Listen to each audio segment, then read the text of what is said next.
공인노무사 시험이라는 거대한 바다로의 항해를 출발하는 여러분들의 도전을 응원합니다. 반갑습니다. 저는 해커스 공인노무사에서 여러분과 함께 민법을 공부하게 될 박결이라고 합니다. 반갑습니다. 자, 여러분 반갑습니다. 이렇게 기본 강의 시작 전에 오리엔테이션 영상으로나마 여러분께 인사를 드리게 돼서 진심으로 반갑고 다행이라고 생각해요. 그리고 여러분 고생하셨습니다. 수고하셨어요. 아니 강의 시작도 안 했는데 공부 시작도 안 했는데 벌써부터 무슨 고생이니 수고니 이런 말 하냐, 립 서비스가 너무 과한 거 아니냐 이렇게 생각하시는 분들도 있을 수 있겠죠. 근데 저는 진심으로 그렇게 생각합니다. 뭐 어떤 계기로든지 우리 시험의 존재를 알게 됐을 때 여러분들은 두 가지 고민에 빠지셨을 거예요. 첫 번째, 이 자격증을 취득하게 되면 어떤 미래가 펼쳐질 것인가. 그리고 여러분들이 열심히 검색을 해 보셨을 거예요. 정보 수집도 열심히 하셨겠죠. 그런 다음에 이거 괜찮겠는걸 생각을 한 다음에 두 번째 고민을 시작하셨을 거예요. 그렇다면 과연 나는 합격할 수 있을 것인가? 나에게 그런 능력이 있는 것인가? 혹은 나에게 주어진 자원들, 시간적이나 비용적으로라든지 나에게 주어진 자원이 충분한가에 대해서 고심하고 걱정하셨을 거예요. 그 과정이 결코 순탄치만은 않으셨을 겁니다. 그리고 그 과정과 선택이 여러분 인생에서 아주 중요한 한 지점이었을 것이라는 것을 저도 알고 여러분도 잘 아실 거예요. 제가 그래서 여러분들께 수고했다, 고생하셨다라고 말씀을 드린 겁니다. 제가 굳이 이런 말씀을 드린 이유는 바로 이것 때문이에요. 자, 고민 많으셨죠? 걱정 많으셨습니다. 그리고 여러분들이 이 영상을 보고 있으시다는 것은 나름대로의 확신을 가지게 되셨을 거예요. 그 나중에 일은 그 다음에 생각하시고 모든 부정적인 걱정과 고민은 이제 내 뒤로 전부 다 넘겨버리세요. 생각하지도 마세요. 여러분들이 지금 이 순간부터 생각하실 건 단 하나입니다. 바로 합격이죠. 네, 물론 중요해요. 근데 여러분들이 공부하시다 보면 온갖 소리들이 들릴 겁니다. 뭐 그냥 대놓고 얘기할게요. 합격하면 연봉이 얼마다. 또 뭐 합격해도 뭐 취업이 어떻대더라 이런 말들 굉장히 많을 거예요. 자, 그런데 그런 것 때문에 여러분이 고민을 또 하고 포기를 하고 좌절하실 겁니까? 아니죠. 일단은 우리 합격합시다. 그 지점 딱 약속해 주시면 제가 오늘 오리엔테이션 잘 진행해 볼게요. 자, 우리 그럼 오리엔테이션 시작해 보도록 하겠습니다. 자, 그러면 제가 오늘 여러분께 어떤 말씀을 드릴 것인지에 대해서 목차를 한번 짜봤어요. 자, 첫 번째, 공인노무사 시험에서의 민법입니다. 제가 여러분께 오늘 민법학이 어떻다, 민법이 어떤 거고 이런 얘기 드리지는 않을 거예요. 그리고 공인노무사 시험에 대한 전반적인 설명을 여러분께 드릴 시간도 아닙니다. 저는 오늘 철저하게 공인노무사 시험에서의 수험 민법에 대해서만 말씀을 드릴 거예요. 그리고 두 번째, 내년에 우리 시험에 굉장히 커다란 변혁이 예고되어 있지요. 그래서 우리 수험생들이 많이 불안하신다고 얘기를 들었어요. 그리고 충분히 그럴 만도 하고요. 어떤 제도, 특히 시험 제도가 바뀔 때마다 우리 수험생들이 가장 큰 피해를 입어요. 심리적으로 많이 불안하거든요. 그래서 오늘 저와 함께 이야기를 한 걸 보면 그래도 충분히 할 만하구나라는 생각이 드실 거예요. 결론부터 먼저 말씀드릴게요. 여러분, 큰 걱정하실 필요 없어요. 그리고 지금까지 공부하시던 분들 있죠? 그 스타일 변경시키실 필요 거의 없습니다. 아주 조금 추가만 하시면 돼요. 제가 이 지점 미리 말씀드릴게요. 그리고 자, 좋아, 알겠어. 공인노무사 시험에서 민법은 이런 거고 변경된 제도에 대해서 학습 전략의 아웃라인을 이렇게 잡으면 돼. 그렇다면 과연 너 박결은 우리한테 무슨 솔루션을 제공해 줄 건데? 라고 물으신다면 제가 답변으로 좋아요. 2024년 해커스에서는 이러한 커리큘럼을 마련했습니다. 라고 말씀을 드리는 시간 갖도록 하겠습니다. 자, 그러면 공인노무사 시험에서의 민법에 대해서 말씀을 드릴 건데요. 키워드 몇 가지를 따왔어요. 네, 중요한 키워드, 우리가 생각해 볼 만한 키워드를 어떻게 수집을 할까 제가 고민을 하다가 실제로 제가 우리 수강생 분들께 가끔 이렇게 물어봅니다. 네, 실강 수강생 분들께 수업 시간에 말고요. 네, 쉬는 시간에 물어봐요. 저 학생, 저기 수강생님, 혹시 우리 시험에서의 민법에 대해서 어떻게 생각하십니까? 민법하면 가장 떠오르는 단어가 뭐예요? 라고 물어보면요. 네, 처음 반응 다 똑같아요. 보통 미간을 확 찌그리십니다. 그리고 얼굴이 막 이렇게 막 구겨져요. 그리고 한숨을 쉬십니다. 그런 다음에 보통 이렇게 많이 말씀을 하세요. 자, 용어, 휘발성, 불량. 허들 뭐 이런 얘기들이 있어요. 자, 여기 밑에 보시면요. 뭐 꽈락. 선생님, 솔직히 꽈락만 벗어났으면 좋겠어요. 꽈락이 조금 걱정이 됩니다. 라는 학생분도 있었고요. 네, 이런 분도 많아요. 짜증나요. 선생님 짜증나요. 네, 실제로 이런 분도 있어요. 그런데 가장 많이 말씀하시는 게 네, 불량하고 휘발성 문제가 가장 커요. 네, 특히 생동차 처음 민법을 접하시는 분들은 아마 그 두께 혹은 분량에 놀라실 겁니다. 보통 법학 전공하신 분들은 학교에서 공부를 하셨을 거니까요. 좀 아실 거예요. 민법에 우리 학교에서 배우는 민법 책 분량이 어느 정도 되죠? 보통 한 2000페이지가 요즘에 좀 넘어가죠. 갈수록 좀 두꺼워지고 있어요. 또 2000페이지가 넘어가는데 우리 시험 범위는 그중에서 반을 조금 넘습니다. 한 60%는 조금 안 되고요. 그러니까 한 1000 몇 페이지 정도의 분량을 공부를 해야 돼요. 그런데 우리 공인노무사 시험 민법 책들은 그걸 줄이고 또 줄이고 또 줄였죠. 그래서 양이 그렇게 두껍지는 않습니다. 그래서 변화된 시험에 때문에 여러분들이 고민하시는 거예요. 이것만 공부해서 될까? 이것만 공부해서 확실해? 강사도 바뀐 시험 안 봤잖아. 그런데 어떻게 알아? 라고 말씀을 하시는 분들이 많아서 두꺼운 책을 찾는 경향이 있다고 하세요. 그리고 공인노무사 시험이 아닌 다른 시험, 조금 분량을 많이 보는 시험들의 수업을 듣는 게 좋을까요? 라고 물어보시는 분도 계세요. 제가 생각할 때는 아니에요. 그 지점을 오늘 좀 말씀을 또 드릴 거예요. 자, 분량의 압박을 극복하기 위해서는 어떻게 해야 될까요? 분량을 줄여야 됩니다, 여러분. 무조건 줄여야 돼요. 자, 수험 생활에서의 분량은 무조건 줄여야 돼요. 시작점이 1000페이지든 2000페이지든 상관없습니다. 시험 전날에 한 페이지로 어쨌든 줄여야 돼요. 근데 그 시작 지점이 민법이 조금 많았을 뿐이에요. 그러면 분량은 어떻게 줄이냐? 네, 2단계 스텝을 걷습니다. 첫 번째, 제가 줄여드립니다. 첫 번째는 강사가 줄여드려요. 어떻게? 최고 중요한 부분만 뽑아서 최대한 얇게 만든 자료를 이용을 할 거예요. 교재를. 그렇죠. 선생님 그렇게 봐도 돼요? 네, 우리 시험의 특징이 거기서 나옵니다. 공인노무사 시험의 민법은 어떻게 보면 네, 정직해요. 그리고 다르게 말하면 굉장히 스트레이트합니다. 직접적이에요. 우리는 자격시험이지 않습니까? 그 자격시험에서 원하는 그대로를 물어봐요. 야, 너 민법에서 요런 개념 있잖아. 요런 목차가 있는데 최소한 요 정도는 알고 있니? 라는 식으로 물어봐요. 그렇기 때문에 정말 중요한 리딩 판례와 정말 중요한 조문 위주로 시험 문제가 나옵니다. 그걸 모으고 또 모은 것이 네, 교재가 될 거예요.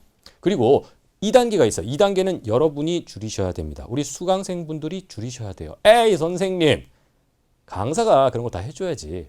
그걸 수험생한테 전가하면 어떻게 합니까? 라고 물어보실 수 있죠. 아니요. 1단계, 2단계를 거쳐서 줄이셔야 돼요. 우리가 민법을 공부한다는 말, 수험 공부를 한다는 말이 뭘까요? 내가 아는 것과 모르는 것을 서로 비교하는 능력을 키우는 겁니다. 그래서 아는 부분은 쳐내고 모르는 부분만 계속 보는 거예요. 그러면 양이 점점점 줄어들겠죠. 그래서 본인이 줄여야 돼요. 에이 선생님 그걸 당연히 다 아는 얘기를 뭐 그렇게 열심히 하시나. 저의 구체적인 방법은 뒤에서 말씀을 드릴게요. 자, 1, 2단계를 하면 분량이 줄어들 거예요. 그런데 문제가 바로 휘발성이죠. 휘발성.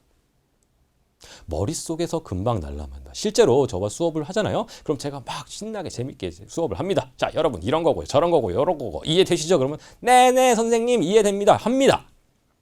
진짜로. 그리고 집에 가가지고 복습을 하면 정말 기가 막히게 기억이 나요. 그런데 정확히 일주일이 딱 지난 다음에 책을 보잖아요. 이게 뭐더라. 본 것 같긴 한데 하나도 기억이 안 나네. 그렇습니다. 네, 민사법이 특히 그래요. 정말로 여러분 괴로워요. 그래서 좌절을 많이 하시거든요. 자, 그러면 이 휘발성을 극복하기 위한 방법은 뭘까요? 이 앞에 분량과 똑같습니다. 사실 여기에서의 분량을 해결하는 방법과 휘발성 문제를 해결하는 방법은 일맥상통해요. 똑같은 방법이에요. 뭐겠어요? 그렇죠. 바로 회독입니다. 아주 효율적으로 회독을 하면 분량이 줄어들고 휘발성, 머릿속에 날아가는 거를 꼭꼭 잡아 내려놓을 수 있어요. 근데 그게 굉장히 쉽지 않죠. 말처럼. 그래서 뒤에서 구체적인 사례를 통해서 말씀을 또 드릴 거예요. 그럼 나머지 한번 볼까요? 먼저 뭐 용어 문제. 이건 진짜 초시생분들께서 어려움을 많이 느껴요.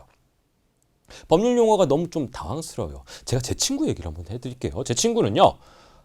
이쪽이랑 관계가 없어요. 법이랑 전혀 관계가 없는데 군대를 갔습니다. 군대를 가면 병장쯤 되면 시간이 많이 남나 봐요. 걔는 많이 남았나 봐요. 네. 그러면 이제 나가서 뭐 해 먹고 살지라는 고민을 하다가 전화를 저한테 띠리링 합니다. 마! 그래서 전화가 왔어요. 왜? 그러니까, 야, 내가 여기 시간 좀 남아서 공부를 좀 하려고 하는데 뭐 민법이라는 과목이 있대. 그러니까 그 책 좀 한번 줄 수 있지 않니? 해서 제가 수험가에서 가장 유명했던 교수님 책을 택배로 보내줬습니다. 그랬는데 정확히 2주 뒤에 또 연락이 왔어요. 따르릉 여보세요 하니까 한숨부터 쉬는 거예요. 야, 나 한국인이다. 나 한글 잘하고 나 언어 영역 점수 높았어. 근데 한국 사람이 한글을 읽는데 내가 뭘 읽는지 모르겠다. 이래요. 여러분, 용어라는 의미가 뭘까요? 용어. 어휘, 말. 사람과 사람 사이의 커뮤니케이션을 하게 만들어주는 매개체이자 도구예요. 그렇죠. 그럼 법률 용어는 뭘까요?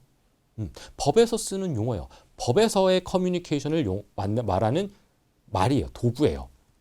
그렇죠. 그러면 어떤 하나의 단어가 있다고 칩시다. 그걸 일상 용어로 사용한다는 것은 저랑 제 친구랑 어떤 용어를 사용해서 말을 하거든요. 그러면 저와 제 친구 사이의 커뮤니케이션만 유지가 되면 돼요. 목표 달성이에요. 그렇죠. 근데 법률 용어는요, 조금 더 엄밀하게 사용해야 됩니다. 왜? 자, 일상에서 일상 용어를 사용하면 일상 관계가 맺어집니다. 법에서 법적 용어를 사용하면 법률 관계가 맺어집니다. 민법은요, 민법의 정의가 뭐냐면 사인 간의 법률 관계를 규율하는 일반법이거든요. 그래서 민법에서 사용하는 용어를 내 친구랑 같이 말을 했잖아요. 그러면 그 친구와 저는 법률 관계가 맺어집니다. 그러면 구체적으로는 권리와 의무가 발생하는 관계가 돼요. 무시무시하죠. 그러니까 함부로 쓸 수가 없어요. 엄밀하게 사용해야 돼요. 일상 용어의 차이점도 거기서 발생하는 겁니다. 예를 들어 볼까요? 여러분, 제 친구가 야, 계획이 변경됐어 하면 친구는 알아듣겠죠. 무슨 여러분도 알아듣잖아요. 그런데 야, 계획이 변동됐어 라고 해도 똑같은 의미로 받아들이지 않을까요? 근데 법률 용어로서의 변경과 변동은 서로 달라요. 정확히 많이 다르진 않아요. 너무 겁먹지 마세요. 그리고 이런 경우도 있겠죠. 야, 내가 이번에 진짜 선의로 한 거야, 그거 엄마 라고 제가 제 친구한테 얘기했어요. 그럼 무슨 의미일까요, 그거는? 좋은 의미에서, 진짜 좋은 의미에서 한 거야 라고 받아들일 수 있겠죠. 그런데 법적인 용어로 선의는 그런 의미가 아니에요. 내가 모르고 한 거예요. 선의, 악의는 내가 모르고 했다 혹은 알고 했다라는 의미란 말이에요. 전혀 다르죠. 이렇게 법률 용어를 극복하려면 법적인 특별한 의미를 조금 깊게 아실 필요가 있습니다. 그래서 제가 고민이 많았어요. 사실 우리 입문 강의들 각 학원별로도 있고 뭐 여기저기 있잖아요. 입문 강의에서 법률 용어 특강하시는 분들도 많아요. 저도 예전 제가 이 다른 학원에서 강의할 때 했었고요. 근데 생각을 좀 해보니까요. 법률 용어를 극복한다는 말은 뭘까요? 어떤 하나는 개념 있죠. 그 개념을 이해한다는 건 똑같지 않을까요? 자, 법률행위. 법률행위의 목적이라는 개념을 이해한다는 것은 법률행위에서 법적 세계에서 사용하는 목적이라는 단어, 그 어휘, 그 용어를 이해한다는 것 같지 않을까요? 네, 그래서 그 따로 어떤 특강 같은 건 하지 않고요. 기본 강의 때 새로운 개념이나 새로운 용어가 나오면 제가 자세하게 풀어서 설명을 드립니다. 아셨죠? 그럼 충분히 극복 가능해요. 자, 그리고 여기 암기라고 돼 있습니다. 암기. 자, 우리 시험을 공부하시는 분들의 약간의 특징이죠. 우리 시험은 1차 과목입니다. 그렇죠. 그러니까 보통 힘을 2차 과목에 많이 주어져요. 지금 여러분 이 영상을 보실 때 아마 GS 강의를 들으면서 수업을 들으시는 분도 많을 거예요. 2차 강의 공부하면서 이제 1차를 해볼까 하는 게 많이 뒤로 미루어져 있습니다. 그렇죠. 그러니까 좀 많이 마음이 급해져요. 마음이 급해져서 이제 시험에서 잘 출제되는 내용이나 굉장히 얇은 요약서 같은 거를 좀 많이 암기를 하시려고 합니다. 실제로 그렇게 해서 합격도 가능했었어요. 네. 하지만 기출 문제가 이제 많이 늘어나잖아요. 그러면서 사례형 문제가 좀 많이 늘어날 것이라고 예상이 돼요. 올해만 해도 8문제가 출제가 됐거든요. 그리고 40문제로 늘어나면 그거보다 더 늘어날 것이라고 저는 개인적으로 생각해요. 자, 그랬을 때 예전 같으면 사례형 2문제 나오니까 1문제나 2문제 나오니까 그거 포기해버리고 벌어도 됐단 말이에요. 지금은 그럴 수가 없어요. 그렇기 때문에 철저하게 이해를 중심으로 하셔야 됩니다. 막판 암기가 조금 어려워요. 분량도 많고요. 휘발도 자주 되기 때문에 그거를 암기하는 건 더 힘들어요. 그러니까 선생님 이거 암기하기 너무 힘들어요. 그러면 암기하지 말거라. 제가 이렇게 얘기를 합니다.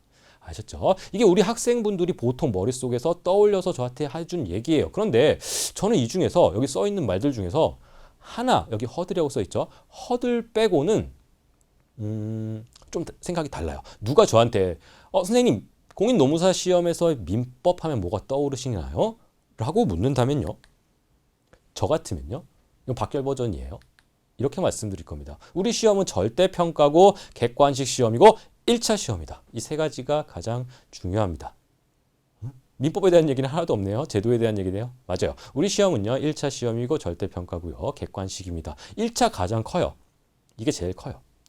허들이란 얘기예요. 무조건 여러분 극복만 하면 돼요. 다만 그 극복하는 허들이 좀 높을 뿐이지 극복만 하시면 돼요. 여러분 민법 학자가 될 거 아닙니다. 여러분 수업 민법만 하시면 되고요. 딱 60점만 넘으면 돼요. 우리는 그걸 맞춰서 공부를 하면 됩니다. 다른 말로 하면 전략적으로 충분히 접근이 가능합니다. 1차가 굉장히 크죠. 우리 뭐 산업인력공단에서 실시하는 자격시험 중에서 법학 자격시험 중에서 되게 많거든요. 한번 들어볼까요? 우리 시험 말고 우리 시험 변리사 시험, 감정평가사 시험, 가맹거래사 시험, 주택관리사 시험, 뭐 공인중개사 시험, 행정사 시험, 관세사 시험, 세무사 시험 등등등이 있어요. 무슨 법 반드시 공부해야 되는 거. 근데요, 이 중에서 세무사도 1차에 민법이 선택 과목이니까요. 모든 시험의 1차 과목에 민법이 들어갑니다. 그러니까 왜 그럴까요, 여러분? 왜? 객관식 시험이지만 왜? 그렇습니다. 민법은 사인 간의 법률 관계를 규율하는 일반법이라 그랬잖아요. 나와 다른 사람이 어떻게 해서 관계를 맺는데 법의 테두리 안에서의 관계를 맺는 거예요. 그러니까 다른 법들 같은 것도 다 뭐예요, 결국에는? 나와 국가, 나와 상대방, 그 사람과의 관계를 나타내는 거란 말이에요. 그래서 실제로 여러분 공부하시다 보면 이런 얘기 많을 겁니다. 쭉 읽다가 뭐 이러이러한 점은 민법을 준용한다. 어떤 뭐 기간의 계산은 민법을 준용한다. 그렇죠. 무엇은 민법을 준용한다. 그래도 실제로 당연히 민법에서 니네 이거 배웠지, 민법에서 알고 있는 내용일 거야 라고 가정을 하고 따로 공부 안 하고 그냥 넘어가 버리는 부분도 굉장히 많지요. 그래서 민법이 1차입니다. 다른 말로 하면요, 너 이 자격증 필요해? 그럼 최소 요 정도는 알고 있지 않겠니? 라고 1차에서 민법을 규정해 놓고 있는 겁니다. 그런데 조금 다른 얘기를 하면요, 원래 취지는 그거예요. 원래 취지는 그건데 우리는 시험은 절대평가잖아요. 말 그대로 절대평가잖아요. 근데 이 절대평가에서 상대평가로 돈 과목 시험들이 있어요. 대표적인 게 변리사 시험 같은 경우인데요. 변리사는 뭐 좀 그래요. 상대평가였다가 절대평가였다가 상대적 절대평가 막 이렇게 바뀌다가 지금 그냥 상대평가라고 인식을 하고 공부를 하시거든요. 그러니까 1차 시험에서 초고득점 90점 이상을 얻으려고 노력을 많이 하세요.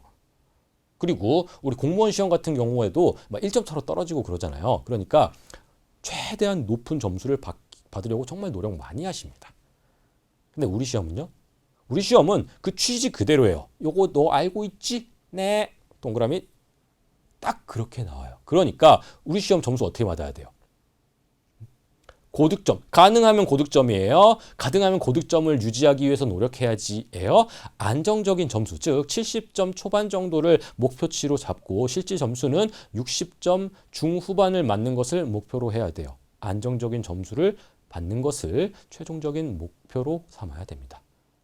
아셨죠? 자, 그리고 여기 시성비라고 써 있는데요. 제가 저거 말을 좀 어떻게 할까 되게 고민했어요. 원래 가성비로 썼다가 바꿨거든요. 가격으로 하면 뭐 우리가 투입할 비용을 좀 생각을 많이 하잖아요. 그 중에서 금전적 비용을 생각을 많이 하실 거기 때문에 내가 투입하는 시간을 얘기하는 거예요. 시간 혹은 다른 뭐 내가 A라는 시험 민법에 시간을 투자를 했으면 다른 거면 투자를 못 하니까 기회비용이 또 발생하니까요. 민법은 최소한의 노력을 들이고 목표했던 안정적 점수를 맞는 것을 목표로 하셔야 됩니다. 자, 다들 그렇게 공부를 하실 거예요. 실제로 지금도. 자, 그 솔루션을 제가 오늘 제공을 해 드릴 거고요. 그러니까 민법은 최소한 시간을 가져라. 하지만 앞에서 제가 말씀을 드렸다시피 계속 밀리다 보면 이거는 민법은 암기로도 이제 해결이 안 되거든요. 그리고 양이 많잖아요. 앞이랑 다 연결되죠? 양이 많잖아요. 그러니까 어떻게 공부를 하셔야 되냐면요, 조금씩 꾸준하게 공부를 하셔야 됩니다. 지금 예를 들면 일주일에 이제 처음 시작하시는 분들은 아마 2차 과목 공부하시면서 민법이 양이 많으니까 먼저 같이 공부를 하실 거예요. 예를 들면 민법에서 2차 시간을 이만큼 잡았으면 민법을 요만큼이라도, 아주 조금이라도 꾸준하게 하시는 게 중요해요. 그래야 휘발되는 것도 잡을 수 있고요. 이해도 되고요. 나중에 문제풀이 강의에 들어갔을 때 문제도 푸실 수 있고요. 모든 게 가능합니다. 그러니까 조금씩이라도 꾸준히 하는 계획을 짜셔야 됩니다. 자, 민법 하면 어떤 게 떠올라요? 제가 키워드별로 정리를 했죠. 결국에 우리 시험을 접근하시는 방법에 좀 느낌이 오셨으면 좋겠네요. 그렇죠. 자, 그러면 제일 궁금하신 내용이 아마 이걸 거예요. 변경되는 제도에 최적화된 학습 전략을 수립하는 방법이 무엇일까요? 여러분들이 고민 많이 하셨을 거예요. 저도 고민 많았어요. 이거 바뀐다고? 우리 노무사 시험 바뀐다고? 그래서 전전긍긍했거든요. 그러다가 제32회 노무사 시험이 있었습니다. 그래서 문제를 받고 문제를 풀고 분석하고 다른 시험과 또 비교를 해보고 하면서 정말 나름대로 결론을 얻었어요. 그 결론을 오늘 간략하게 말씀을 좀 드리려고 합니다. 구체적으로 문제 하나하나를 뜯어가면서 이 지점에 여기서 요거에 집중하시고 자, 문제가 이렇게 출제됐으니까 이제 내년 시험에 이렇게 나올 겁니다. 라는 기출문제 풀이 및 해석 및 예측 강의는 제가 따로 또 찍었어요. 따로 또 찍어서 이 영상과 함께 업로드가 되어 있을 거거든요. 그 영상을 좀 참조해 주시면 되겠습니다. 자, 그런데 요거를 예측하기 위해서, 내년을 예측하기 위해서, 변경되는 시험의 방향성을 예측하기 위해서 살펴본 기출문제에서 다행히도요, 굉장히 많은 시사점이 있었어요. 많은 힌트를 주어줬습니다. 그 점을 함께 보면서 말씀을 드릴게요. 자, 이게 뭔가요, 여러분? 민법 조금이라도 공부하신 분들은 다들 아시는, 그렇습니다. 민법 목차입니다. 우리 시험 범위의 민법 목차예요. 그리고 민법을 처음 공부하시던 분은 저게 뭐야? 라고 하시겠지만 여러분들이 전부 다 공부하실 거예요. 나중에 보면 이거 별거 아닌데? 라고 하실 거예요. 자, 그런데 이게 뭐 어느 파트에서 무슨 문제가 몇 문제 나왔다는 하나도 중요하지 않아. 제가 막 가릴 거야. 이렇게 안 봐도 돼요. 여러분이 보셔야 될 건 전체적인 거예요. 이걸 딱 보시면서 어떤 느낌이 드셨나요? 자, 목차별로 빠짐없이 한두 문제씩 나온다. 이게 결론입니다. 구체적으로 한번 볼까요? 구체적으로 보면서 앞으로의 예상을 조금만 말씀드릴게요. 자, 여러분, 민법의 서론 및 법률 관계. 민법 총칙은 여러분 그래도 쓰기라도 한번 보셨죠? 자, 민법 서론 및 법률 관계라고 되어 있죠. 여기서 뭐 배우죠? 민법의 법원, 또 신의칙의 파생 원칙 같은 걸 배웠단 말이에요. 올해는 출제되지 않았습니다. 그런데 2, 3년마다 한 문제 정도씩은 출제됐던 파트군요. 근데 올해는 출제되지 않았어요. 그러면 25문제, 지금 변경이 없었으면 그랬구나 라고 생각을 하셨을 텐데 이제 변경이 되죠. 문제가 25문제에서 40문제로 약 40% 이상이 늘어난단 말이에요. 그러면 네, 여기서 나올 겁니다. 이런 식인 거예요. 그렇죠. 자, 두 번째, 권리의 주체하면요. 항상 자연인 한 문제, 법인 한 문제 이렇게 나왔어요. 매년. 올해도 역시 마찬가지고요. 그 다음에 권리의 객체하면요. 권리의 객체 자체, 일반 문제로 한 문제가 나오거나 혹은 주물, 종물 문제가 한 문제씩가 나오거나 해서 둘이 퐁당 해서 나왔거든요. 올해는 권리의 주체에서 일반 문제로 해서 박스 문제로 나왔습니다. 박스 문제. 네, 박스 문제가 매해 한 두 문제씩 나왔는데 올해는 박스 문제가 5문제가 나왔어요. 여기도 시사점 있죠. 이거 뒤에서 다시 정리를 해드릴 거예요. 다음, 권리의 변동. 민법 총칙에서 가장 중요한 부분이죠. 권리의 변동. 법률 행위를 통해 법률이 변동하면 당사자, 목적, 의사표시가 나올 거예요. 당사자는 권리의 주체에서 달았고요. 목적, 의사표시가 나왔습니다. 자, 목적, 권리의 목적 뭔가요? 권리 변동의 목적. 확가적사, 확정 가능 적법 사회적 타당성이에요. 확정은 시험에서 많이 안 나오고요. 가능은요 뒤에 채권법이랑 연결돼서 나오고요. 그러니까 적법과 사회적 타당성 문제가 많이 나올 겁니다. 올해는 어디서 나왔다? 104조 불공정한 법률 행위 문제에서 나왔어요. 효과 측면에서 나왔는데 자, 목적 중요하죠. 확가적사 파트가 4개예요. 그중에 중요한 게 2개가 있죠. 근데 여기서 한 문제가 늘어날 겁니다. 그리고 앞에서 잠깐 말씀드렸지만 사례형 문제 늘었죠. 근데 올해 출제됐던 문제는 굉장히 아주 유명한 사례면 요게 나오지 라는 문제들이 다 출제가 됐거든요. 8문제가 나왔는데 다 그런 데서 출제가 됐거든요. 자, 목적에서도 아주 유명한 사례가 있어. 예를 들면 부동산 이중양도 같은 문제. 사례 문제로 얼마나 나올 수 있거든요. 네, 거기서 한 문제 추가가 될 거예요. 그러면 목적에서 목적 의사표시 대리 무효 취소 이렇게 있죠. 이 중에서 2개 하나, 2개 하나가 서로 반복되면서 나오거든요. 근데 내년부터는 목적에서 네, 2문제로 고정이 될 수 있다는 거죠. 충분히 그럴 수 있죠. 다음에 의사표시 107, 108, 109, 110조 문제 나오고 111조 문제 또 나올 수 있죠. 네, 거기서 문제가 나오는데요. 의사표시 전체로 좀 물어봤어요. 올해도. 다음 중 의사표시에서 옳은 내용은 이렇게 문제가 나왔단 말이에요. 근데 바뀌어서 40문제로 늘었다? 그러면 108조 한 문제 나오고 109조 한 문제 나오고 이렇게 두 문제로 출제가 될 수 있다는 것이죠. 그렇죠? 자, 대리도 마찬가지예요. 법률행위의 대리에서도 대리 일반에서 한 문제가 나오고 무권 대리 쪽에서 한 문제가 나오는데 지금 두 문제가 출제가 그렇게 됐어요. 올해도 마찬가지예요. 거기에서 표현 대리까지 한 문제 출제가 될 수도 있고요. 네, 올해는 무권 대리에서 표현 대리를 묶어서 출제를 했고요. 다음 무효와 취소 문제도 자, 여기서 첫 번째 여러분 사례 문제가 나오는데요. 무효 취소 일반 문제가 한 문제 나오고요. 자, 유동적 무효에서 사례로 정말 맨날 나오는 토지거래 허가 구역 내에서 법률행위 문제가 있거든요. 그게 올해 시험 문제에 나왔어요.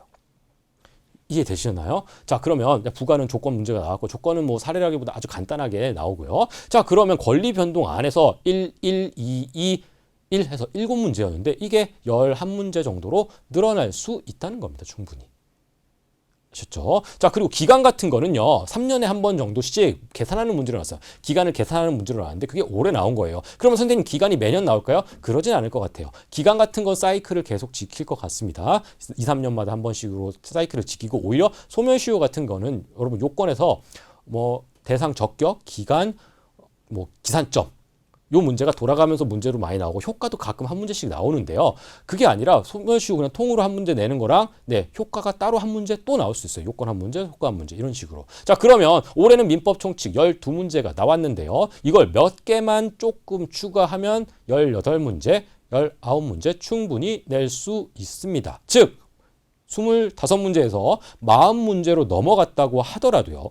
여러분이 생각해야 될 거. 여러분 공부할 분량이 40%가 늘어나는 건 아니에요. 교재가 40%가 늘어나는 게 아닙니다. 지금 했던 거랑 똑같이 준비를 하시면 돼요. 그리고 문항의 난이도가 있죠. 문항의 난이도. 개개별의 난이도는 따로 올라가진 않을 거예요. 뒤에서 자세하게 그것도 말씀드릴게요. 자, 다음에 채권 총론과 채권 강론. 제가 말씀드리고 싶은 내용은 충분히 전달될 수 있을 것 같아서 막 말씀은 안 드릴게요. 네, 올해도 당연히 나올 부분에서 나왔고 여기 뭐 채권의 소멸 중요한데 안 나왔네요? 아니에요. 여기 써 있지는 않지만 보시면 변제 당연히 뭐 다른 쪽에서 계속 들어가고요. 올해도 상계도 저 밑에 연대채무랑 결합해서 연대채무에서의 상계로 문제가 나왔어요. 효과로. 그리고 뭐 다른 조문도 나왔고요. 한 문제 이상이 출제가 됐습니다. 그러니까 빠짐없이 전부 다 출제가 됩니다. 여기서 선생님 질문합니다. 선생님, 그러면 전략적으로 우리가 어떤 파트를 제외하는 건 좋은 방법일까요? 실제로 나중에는 시간이 모자라니까 파트를 제외한단 말이에요. 제가 한번 볼까요? 올해 혹시 시험 보셨던 분들은 제 말이 틀린가 보세요. 제일 먼저 제외되는 부분 어디예요? 나 어려워. 저 부분 안 볼래. 채권자, 취소권, 채권자, 대리권 안 볼래. 그 다음에 소멸시효, 나용 많아. 안 볼래. 그리고 자, 불법행위는 안 볼 수는 없을 텐데 안 볼래. 그리고 아주 안 중요할 것 같은 기간 안 보고요. 사무관리 안 보고요. 나 이거 안 볼래 하는 부분이 있을 거예요. 양만 많은데 시험 문제 잘 안 나오잖니? 그래서 제가 이렇게 말씀드리겠습니다. 어떤 목차별로 하나하나 파트를 지우는 방법으로 제끼지 마십시오. 40문제로 늘잖아요. 그럼 모든 부분에서 나온다고요. 그러면 여러분들이 제껴야 되는 부분은 어느 부분이냐면요. 정말 우리가 짱돌이라고 부르는 부분. 정말 어렵진 않지만 잘 다루지 않아가지고 다른 부분에서 나오더라도 그냥 거의 무시했던 부분들. 이런 파트들은 제끼셔도 상관없을 것 같아요. 네, 그런 부분이 나오면 그건 만점 방지용 문제니까 네, 가볍게 틀려주셔도 괜찮습니다. 그리고 만약에 뭐 채권자 대리권, 채권자 취소권 이렇게 나온 거를 다 제끼지 마시고요. 내가 진짜 모르겠다고 하면 이 부분에서 이 파트에서 정말 중요한 내용이 있어요. 대표적으로 뭐예요? 요건. 요건 몇 개. 그리고 요건의 세부적인 내용들은 다 이해를 못하더라도 그 요건이 무엇인지 그리고 효과가 어떤 것인지 그 효과의 내부 세부적인 판례들 이런 거 몰라도 그 당장 효과가 유효인지 무효인지 딱. 그렇죠? 근데 그거 정도는 꼭 알아두시기 바랍니다. 자, 그런 식으로 공부를 하셔야 돼요. 무조건 제끼시면 안 돼요. 아셨죠? 우리 이제 시험 바뀝니다. 시험 바뀌니까 그렇게 할 수 없어요. 자, 그리고 사례형 앞에서 잠깐 말씀드리지만 사례형 통으로 제낀다? 이것도 이제 안 돼요. 자, 그러면 결과적으로 여러분들 공부할 시간 양이 조금 늘어날 수밖에 없을 것 같아요. 저도. 근데 지금 일주일에 10시간 민법 초반에 일주일에 10시간 공부하던 거를 우리가 40% 늘었으니까 한 10시간 공부하던 걸 한 18시간으로 올린다. 이렇게 할 필요는 없어요. 10시간 하던 거를 12시간 정도로 조금만 늘리시면 되겠습니다. 자, 먼저 쟁점별로 기출문제를 잠깐 분석을 해봤으니까요. 우리 유형별로 한번 살펴봅시다. 자, 유형 보시면요. 뭐 30세, 31회라고 나왔지만 우리 핵심은 앞에 봤던 시험은 크게 중요하지 않아요. 32회 시험이 가장 중요해서 제가 간략하게 말씀드렸죠. 그래서 이렇게 한번 우리가 나눠서 한번 생각을 해보도록 하겠습니다. 32회 시험 기준으로요. 이 전 시험과 이 이후의 시험으로 나눠서 한번 볼게요. 근데 저기 뭐예요? 유형이라고 했는데 사례형, 박스형, 지문형, 정지문형이라고 했네요. 선생님 두 문제밖에 안 나왔는데 남은 시험 문제는 무엇인가요? 그렇습니다. 우리 시험은요. 두 문제 말고 다른 시험을 제가 단문형 혹은 결론형이라고 나오는 유형의 문제였어요. 이런 거예요. 다음 중 매매 계약에 대한 설명으로 틀린 것은. 그리고 민법에서 가장 중요한 그 파트에서 가장 중요한 조문 또는 판례가 밑에 한 줄 정도로 나왔습니다. 이게 결론형 문제예요. 판례의 결론만 딱 물어보는 거죠. 조문의 결론만 딱 물어보는 거죠. 딱 그런 식의 문제가 나왔어요. 근데 보세요. 사례형 2문제, 박스형 2문제를 제외한 문제. 즉 25문제 중에서 거의 20문제가 이런 결론형 문제로 출제가 되었었습니다. 우리 시험은. 그래서 사례형 문제 버리고요. 시간 없으면 박스형 문제 버려도 아무 지장이 없었어요. 그쵸?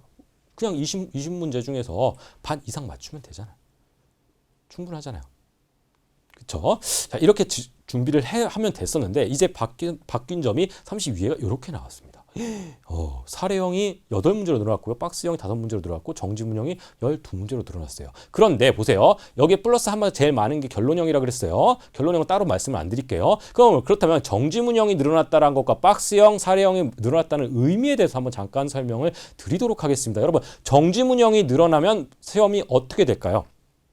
다음 중 옳은 것을 고르시오가 정지문이에요. 다음 것을 틀린 것을 고르시오가 오지문형이고요. 근데 우리 시험도 마찬가지지만 우리 90, 12에서 점점 늘어난 것처럼 보이지만 꼭 그런 건 아니에요. 왔다 갔다 했어요.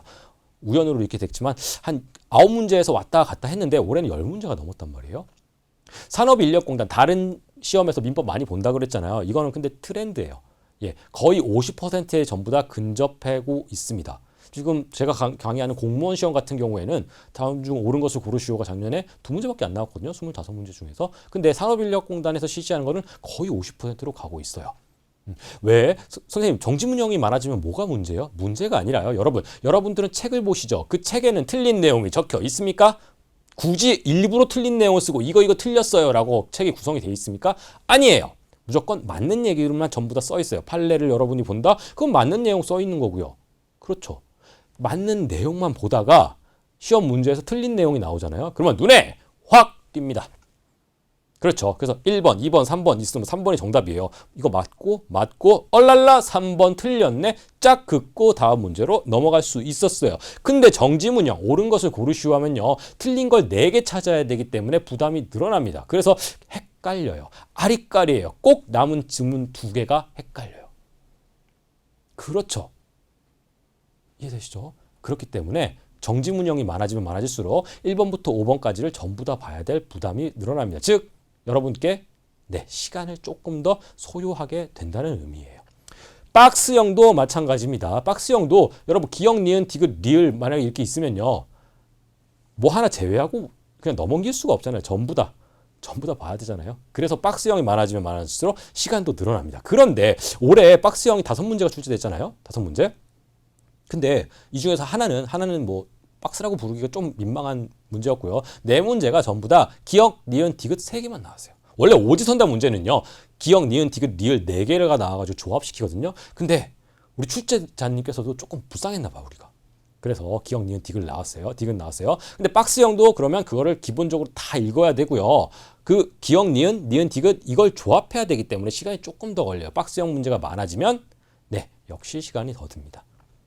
다음은 뭐예요? 사례형은 이거예요. 자, 여러분이 출제위원이라고 생각을 해봅시다. 그러면 출제를 뭘 가지고 할까요? 출제의 건덕지가 뭘까요? 자료가 뭐예요? 근거가 뭐예요? 실제로 출제위원분들께서 출제하시잖아요. 그 밑에 근거를 쓰셔야 되거든요. 뭘까요? 생각해봐요. 우리 법이란 건 사회과학입니다. 그럼 사회과학이란 게 뭐예요, 여러분? 각자의 생각이 달라요. 어떤 하나의 사안을 두고 갑이라는 사람과 을이라는 사람이 서로 싸웁니다. 뭘로? 논리로, 법리로 싸워요. 그러면 누군가는 이 사람들이 누가 말이 맞다, 네 말이 맞다, 네 말이 맞다 판단을 내려줘야 돼요. 그 판단을 내리는 사람이 누구죠? 그렇죠. 법원입니다. 특히 대법원이에요. 그래서 문제로 내는 출제위원분들은요, 대법원에서 요렇게 냈더라 라는 대법원 판례를 기준으로 시험 문제를 출제합니다. 그러면 대법원의 대법관님들은 어떤 기준으로 그 판결을 내릴까요? 그렇죠. 바로 조문이에요. 그래서 여러분 시험 문제는 결국에 조문과 판례가 문제로 나옵니다. 그렇죠. 특히 우리 시험의 특징이에요. 보통 한 20대 80 정도의 비율로 시험 문제가 나오거든요. 그냥 조문만 물어보는 게 20%, 그리고 판례를 물어보는 게 한 80% 이렇게 나오는데 우리 시험은 조문의 비율이 좀 많이 높아요. 조문의 비율이 많이 높다는 게 뭘까요? 그만큼 판례는 이렇게도 표현하고 저렇게도 표현하고 바뀌기도 하고 막 그러잖아요. 조문은 개정되지 않으면 그대로잖아요. 그렇죠. 그러니까 조문 문제가 많이 나온다는 거, 우리 시험을 최대한 제가 스트레이트 하다고 했잖아요. 그래서 막 이견의 여지 없이 어떻게 보면 쉽고요. 어떻게 보면 정직하게 문제를 출제를 해 주십니다. 그래서 조문 비율이 조금 높아요. 다른 시험보다. 이해되셨죠? 그런데 제가 이렇게 항상 얘기를 하면 선생님 질문합니다. 선생님 질문이 있습니다. 꼭 나와요. 실강에서 뭐 설명회 같은 거 하면. 그러면 조문과 판례를 구분해야 됩니까? 구분하지 마세요. 구분하지 마세요. 이 두 개의 내용이 녹아서 교재에 잡혀 있죠. 우리 기본서에 들어가 있습니다. 그래서 책을 읽으면요. 솔직히 내가 읽은 내용이, 내가 푼 문제의 지문이 그게 조문인지 판례인지 구분하실 필요는 없어요. 그러면 이게 조문이었더라? 판례였더라? 모르겠다. 그냥 그 내용만 알면 돼요. 결론만 알면 되신다고요. 왜? 우리 시험은 정직하니까요. 이해되셨죠? 어쨌든 조문과 판례를 기준으로 나온다. 그중에서 중요한 조문과 중요한 판례 위주로 나온다라는 점을 기억해 두십시오. 그런데 여러분, 조문이란 게 뭐겠어요? 다시 돌아가 볼게요. 조문. 판례가 뭐예요? 아까 두 사람이 등장해서 서로 싸웠잖아요. 그리고 법원에서 판결해 줬잖아요. 그럼 두 사람이 싸우는 걸 뭐라 그러죠, 여러분? 이게 사례인 거예요. 그러니까 갑이 뭘 했고 을이 뭘 해서 둘이 쿵짝쿵짝 어떻게 했다라는 게 판례예요. 사례예요, 사례. 그렇죠. 그 사례를 똑 띄어가지고 와서 문제로 낸 게 사례형 문제입니다. 어느 날 갑은 어쩌고저쩌고, 어느 날 을은 어쩌고저쩌고 했다. 다음 중 옳은 것은 틀린 것은, 이렇게 문제가 나온다고요. 그러면 여러분 사례를 풀이해야 돼요.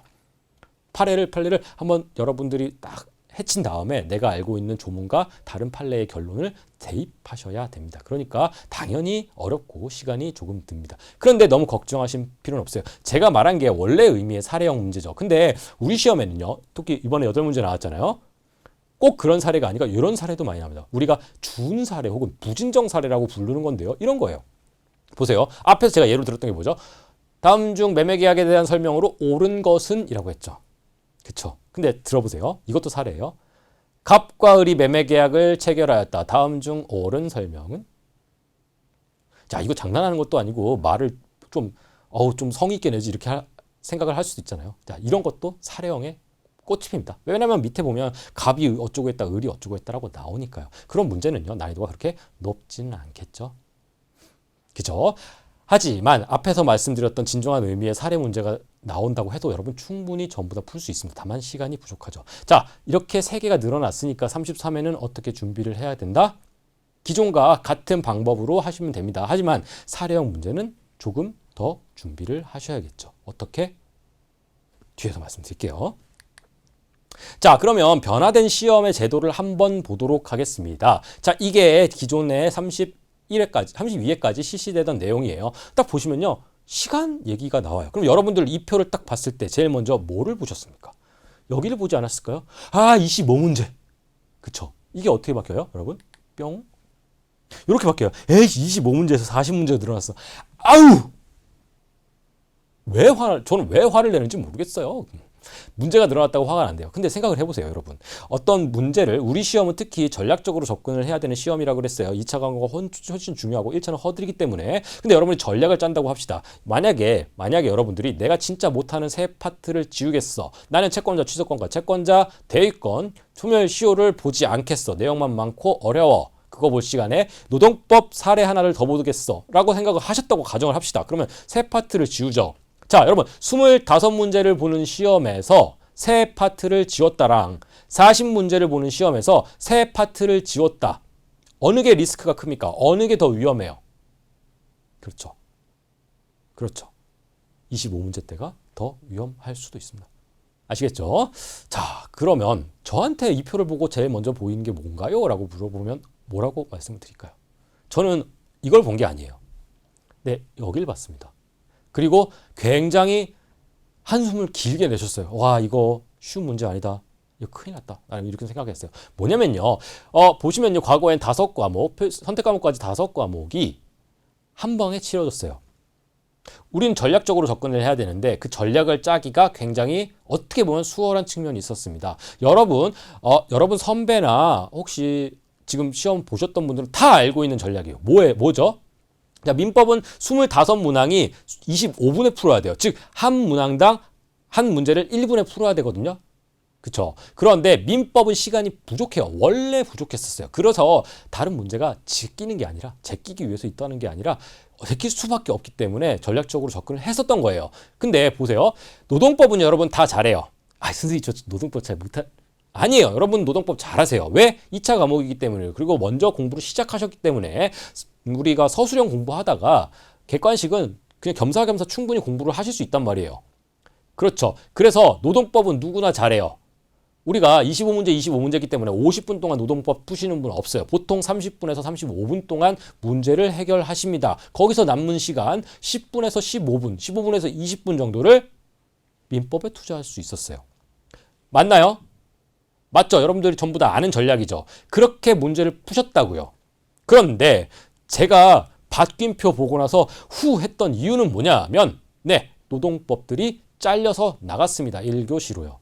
우리 시험은요. 그래서 민법, 사회본법과 선택과목 3개를 해서 앞으로 2교시에 보게 됐어요. 그러니까 전략적으로 짜기가 쉽지가 않아졌습니다. 40문제로 늘어나서 우리가 전략적으로 접근을 했을 때 반드시 불리한 것은 아니다라고 말씀은 앞에서 드렸지만 저는 왜 그런지 모르겠어요. 이런 식으로 얘기하면서까지 말씀을 드렸지만 자, 이런 지점에서 보면 결코 녹록한 상황은 아니다. 그래서 민법 공부 시간을 늘려야 되는 여러분이 민법 공부 시간을 늘려야 되는 이유는 내가 뭔가 더 많이 알기 위해서라기보다는 조금 더 알면 더 빨리 풀 수 있잖아요. 그런 지점에서 접근하셔야 됩니다. 아셨죠? 아셨겠죠? 그래서 저는 이 표를 보고 이제 우리 시험에서 민법은 적어도 바로 핵심은 이거겠구나. 시간 배분이 가장 핵심이 될 겁니다. 그러면 구체적으로 여러분 시간 배분은 어떻게 될까요? 어쩔 수 없습니다. 이 3과목 중에 하나를 전략 과목으로 삼아야 돼요. 여기서 말하는 전략 과목은요. 우리가 흔히 말하는 수험적 전략 과목 있죠. 여기서 고득점을 받아가지고 다른 과목에다가 점수를 좀 보태주는 거. 자, 이런 의미의 전략 과목이 아니라 시간적으로 좀 세이브해 줄 수 있는 전략 과목을 마련해 주시기 바랍니다. 40문제면 좀 어쩔 수 없어요. 버리는 문제가 굉장히 많아질 겁니다. 저 아까 제가 파트별로 버리지 말라 그랬잖아요. 근데 파트별로 반드시 나중에 버릴 수밖에 없게 될 거예요. 왜? 시간이 엄청 부족하니까요. 무려 40문제니까요. 근데 어떻게 보면 이렇게 막 민법을 어렵고 포기해야 되는 과목으로 점점 많이 그렇게 예측을 하시는데 저는 아니라고 봐요. 공부를 그 전까지 했던 방식으로 하는 게 아니라 철저한 이해 중심으로 해가면서 제가 뒤에서 공부 방법론까지 오늘 만들어 왔거든요. 자, 그 방식으로 하면 푸실 수 있습니다. 다른 시험들도요. 다 마찬가지예요. 시험 시간 1분에 한 문제 정도 꼴 푸는 거 다 풀 수 있습니다. 여러분. 시간이 너무 부족했기 때문에 그동안 공부에 투자할 시간이 너무 적었기 때문에 지금 이것 때문에 굉장히 크게 느껴지실 텐데요. 정석적으로 공부를 하시면 충분히 가능해요. 거기에 대해서도 준비를 해왔습니다. 자, 그러면 정리를 좀 해볼게요. 변경된 시험과 우리 수험생들의 위한 솔루션. 첫 번째, 과도한 걱정하지 마셔라. 40문제 는다고 해서 여러분들 공부 시간이 그 비율대로 늘어나는 것도 아니고 교재가 그대로 늘어나는 것도 아니고 새로운 무언가를 할 필요도 없다. 지금이랑 똑같이 하셔라. 나머지는 강사가 준비를 해줘야만 한다. 저는 그렇게 할 것이다. 그리고 40문제 늘어날 때 전략적으로 오히려 좀 더 유일한 측면이 있다. 자, 두 번째, 사례형 문제는 반드시 대비를 해야 된다. 이제 사례 포기 못합니다. 그렇다면 사례형 문제를 여러분이 어떻게 대비를 할까요? 사례집을 사야 되나요, 선생님? 객관식 사례만 모여져 있는 그런 문제집을 사야 되나요, 선생님? 아니요, 그런 시간은 없죠. 여러분 그럴 시간 없어요. 그렇게까지 할 필요는 없습니다. 저뿐만 아니에요. 저만 그렇게 잘해요 라고 말씀 안 드릴 겁니다. 모든 민법 강사님들이 다 그렇게 방식으로 공부를 할 거예요. 어떻게? 맨 처음에 우리 책 보면요. 책에 어떤 새로운 개념이 하나 나오잖아요. 그 개념을 설명할 때 반드시 이렇게 설명하실 겁니다. 갑이 어쩌고 저쩌고, 을이 어쩌고 저쩌고, 병식이가 어쩌고 저쩌고 막 이렇게 나올 거예요. 갑돌이, 을순이, 병식이 등장해가지고 막 서로 자신이 욕구를 하고 막 청구를 하고 막 항변을 하고 싸우고 이렇게 설명을 하실 겁니다. 그렇게 개념 정리를 해야 우리 학생분들이 받아들이기가 훨씬 수월하니까요. 그러니까 민법 수업은 기본적으로 사례로 진행이 됩니다. 민법을 어떻게 적용한다고 그랬어요? 실제 사례로 적용을 해서 대법원에 간다고 했잖아요. 그렇죠. 그 내용을 그대로 쏙 띄어와가지고 시험 문제를 내는 게 사례형이고 그 지점을 여러분께 설명을 해드려야 되니까 사례형으로 설명드릴 수밖에 없는 거예요. 그러니까 개념을 정확하게 이해하신 분들은 사례를 정확히 이해하실 수밖에 없어요. 다만 그것이 시험 문제로 나오는 건 다른 문제입니다. 여러분 사례로 기억은 하실 수 있어요. 사례 문제를 기본적으로 푸실 수 있어요. 하지만 시험 문제로 나오면 연습이 필요합니다. 연습이 필요해요. 그래서 아마 우리 시험에서 출제했던 그전의 사례 문제 플러스 산업인력공단에서 출제하는 다른 사례 문제까지 포함된 문제집들이 굉장히 많이 나올 거예요. 그걸 일일이 다 풀어본다기보다는 그거를 분설해가지고 OX형으로 만들고 이제 다 이런 작업을 저도 지금 하고 있고 했거든요. 자, 그런 식으로 여러분들이 문제를 많이 풀고 문제풀이 강의가 큰 도움이 될 거예요. 문제풀이 강의를 수강함으로써 사례형 문제는 충분히 대비 가능할 겁니다. 아셨죠? 여러분 따로 사례형 문제 막 모여가지고 막 그런 거 그렇게 문제를 풀지 마세요. 너무 힘듭니다. 아셨죠? 시간 너무 많이 들어요. 따로 하시지 말고 우리 커리큘럼대로 따라가시면 됩니다. 자, 다음. 자, 그래서 관건은 시간 배분이다. 시간 배분은 본인이 잘하는 과목, 본인이 잘하는 방법, 이걸 조금 더 연구를 하셔야 될 필요성이 있어요. 그리고 시간을 줄이는 거, 시간 배분이라고 했지만 시간 줄이는 거 가장 좋은 거는 문제풀이입니다. 여러분 문제풀이를 지금보다 조금 더 시간을 늘리실 필요 있어요. 기본 강의 수강 시간을 늘린다는 것보다 문제풀이를 조금 더 늘리셔야 됩니다. 2번과 3번에 대한 해결을 위해서입니다. 아셨죠? 그럼 내년에 대한 합격 전략에 대한 아웃라인까지 설명을 드렸습니다. 자, 그러면 이제 저의 커리큘럼을 설명하기 전에 아까부터 왼쪽 위에 있던 이 말이 계속 신경 쓰였죠. 저 뭐야 저게 결의사 가속. 제가 이거 굳이 왼쪽 위에 쓴 이유는요. 제가 여러분들에게 제공해드리는 강의 있죠. 그 강의의 전체적인 통합된 브랜드가 결이 살아있는 가속도 민법입니다. 뭔가 좀 멋있게 보이려고 제가 만든 게 아니라요. 제가 굳이 강의 철학이 있다. 저만의 강의 철학이라고 굳이 표현을 하겠다면 그거를 제 강의 철학을 대단한 건 아닐 수도 있겠지만 총 집합한 말이 바로 이겁니다. 여러분 수험 공부라고 말씀드렸어요. 자, 어떤 공부를 가속도 있게 한다는 건 사실 어폐가 있습니다. 여러분들이 무슨 어떤 학자라고 생각을 해봅시다. 내가 어떤 하나의 학문을 공부하는데 이걸 가속도 있게 공부한다? 왜? 그럴 필요가 전혀 없잖아요. 하지만 이 말에 가속도 민법이란 말을 쓰면서 나는 철저하게 수험 민법으로 수험 과정으로 여러분께 접근한다는 것을 말씀드리고 싶었어요. 자, 볼게요. 여러분 어떤 내용을 공부를 해요. 민법을 공부를 한다고 했을 때 이런 식으로 하셔야 됩니다. 저 위에 뭐가 있나? 저 위에, 저 산 위에 눈덩이가 있다고 봅시다. 그 눈덩이를 굴렸어요. 그러면 처음에는 조그맣죠. 조그만 눈덩이가 점점 내려가면서 그 크기가 커집니다. 그리고 속도가 빨라지겠죠. 속도가 빨라진다는 건 뭐예요, 여러분? 하루 동안 볼 수 있는 페이지 양이 늘어난다는 것을 얘기해요. 하루에 1시간만 민법 공부를 한다고 하더라도 처음 공부했을 때는 분명 10페이지도 못 봐요. 한 3, 4페이지 봅니다. 그런데 시험에 임박해서는 1시간에 30페이지, 40페이지 볼 수 있습니다. 이런 것이 바로 가속도를 붙이는 거고요. 그 눈덩이가 커지죠. 눈덩이가 커지는 건 뭡니까? 그렇죠. 이해의 깊이입니다. 그래서 이해의 깊이도 늘어가면서 양도 느리는 방향으로 하셔야 돼요. 그게 바로 가속도 민법이에요. 근데 앞에 결이 살아있는 이란 말을 붙였어요. 제가 박결이니까 결 때문에 결을 붙인 것도 맞아요. 이실직고 할게요. 근데 그것보다 민법을 공부하는데 가장 중요한 것 중에 하나가 민법의 전체적인 틀을 이해해야 되는 거거든요. 이런 말 정말 많이 들었죠. 민법은 처음에 들으면 뭔 소리인지 하나도 모르겠고 어렵고 짜증나고 미치겠다. 하지만 민법의 체계가 갖춰지면 그 다음부터는 그렇게 어렵지 않다. 이런 말씀 많이 들으셨을 거예요. 근데 우리 노무사 시험에서는 그 틀이 잡히기 전에 1차 시험이 끝나는 경우가 많아가지고요. 그래서 저는 그 틀을 좀 미리 빨리 말씀을 좀 잡아드리는 과정이 가정을 할 겁니다. 자, 그래서 제가 결이 살아있는 가속도 민법이라는 저의 강의 철학을 잠깐만 설명을 좀 드릴게요. 자, 여러분 민법 공부하는 방법론이에요. 결국에는 방법론인데 아까 말씀드린 눈덩이처럼 키워가는 가속도 강법법이 뭡니까? 자, 그러면 맨 처음에 민법의 틀을 좀 잡으셔야 된다 그랬잖아요. 민법의 체계를 잡아야 되는 건데 그게 정말로 어렵습니다. 민법 10회독 해도 체계 안 잡혀요. 그리고 제가 제 대학원 은사님께서 오셔가지고 야, 그래서 너 민법 체계 잡혔어? 저한테 물어보면요. 글쎄요. 이렇게 얘기를 할 수도 있어요.